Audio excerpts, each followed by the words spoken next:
नमस्कार, मैं हूं आपके साथ नम्रता। कहते हैं मोदी है तो मुमकिन है, लेकिन पीएम मोदी के रहते क्या अखंड भारत का सपना साकार होगा? समय समय पर जिस अखंड भारत को खंडित किया गया, क्या वो अपने संपूर्ण रूप में स्थापित हो पाएगा? किसी के लिए सवाल है, किसी के लिए सपना और किसी के लिए जिंदगी भर का मकसद। जी हां, अखंड भारत का सपना सिर्फ आरएसएस और संघ प्रमुख मोहन भागवत ही नहीं देखते हैं, बल्कि देश की 130 करोड़ की जनता भी इसकी कल्पना करती है।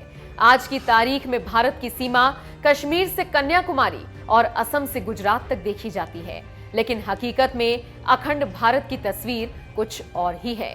कूटनीति के माहिर खिलाड़ी चाणक्यपुत्र चाणक्य ने आज से तकरीबन 2350 साल पहले संपूर्ण भारतवर्ष को एक सूत्र में पिरोकर अखंड भारत की स्थापना की थी। लेकिन समय के चक्र के आगे आक्रांताओं से लेकर ब्रिटिश हुकूमत इस अखंड भारत को खंडित करती गई और इस तरह से अखंड भारत ईरान से लेकर Vietnam, Cambodia, Malaysia, Philippines, Sri Lanka, Afghanistan, Pakistan, Tibet, Bangladesh, Nepal, Bhutan और बर्मा में बट गया। आज की तारीख में इन देशों में पाए जाने वाले हिंदू देवी देवताओं की मूर्तियां इस बात का प्रमाण है कि ये तमाम देश अखंड भारत के अंग हुआ करते थे। आज भारत के इर्द गिर्द जितने भी देश मौजूद हैं, तकरीबन 1800 साल पहले ऐसा कुछ भी नहीं था।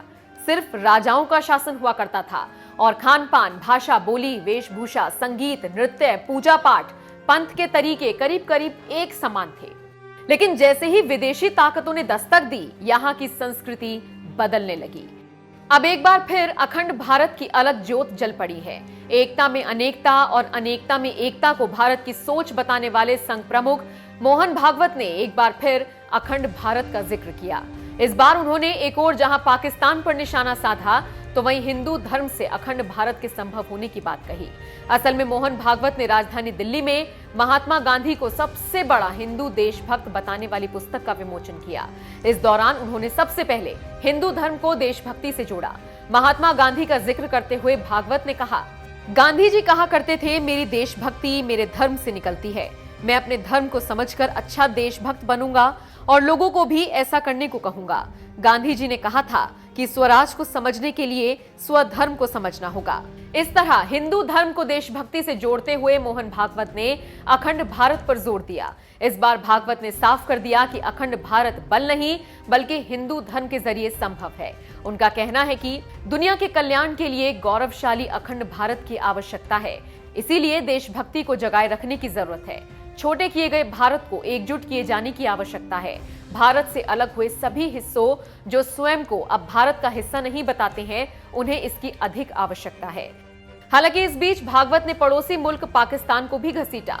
पाकिस्तान की खस्ता हालत को देख भागवत ने कहा, दुनिया के कल्याण के लिए गौरवशाली अखंड भारत की आवश्यकता है, इसीलिए देशभक्ति को जगाए रखने की जरूरत है। छोटे किए गए भारत को फिर से एकजुट किए जाने की आवश्यकता है। भारत से अलग हुए सभी हिस्से जैसे पाकिस्तान जो स्वयं को अब भारत का हिस्सा नहीं बताते हैं, उन्हें इसकी ज्यादा आवश्यकता है। हिंदू धर्म से निकली देशभक्ति और देशभक्ति से अखंड भारत तक पहुंचने का जो सपना मोहन भागवत देख रही हैं या फिर सोच रही हैं, क्या वो कारगर साबित होगा? ये तो वक्त ही बता सकता है। लेकिन अखंड भारत को लेकर संघ प्रमुख मोहन भागवत के विचारों से क्या आप सहमत हैं? क्या हिंदू धर्म और देशभक्ति के सहारे अखंड भारत का सपना साकार हो सकता है? अखंड भारत का हिस्सा बनने से क्या पाकिस्तान का भी भला हो जाएगा? इसको लेकर आपके क्या विचार हैं? प्लीज कमेंट करके जरूर बताएं।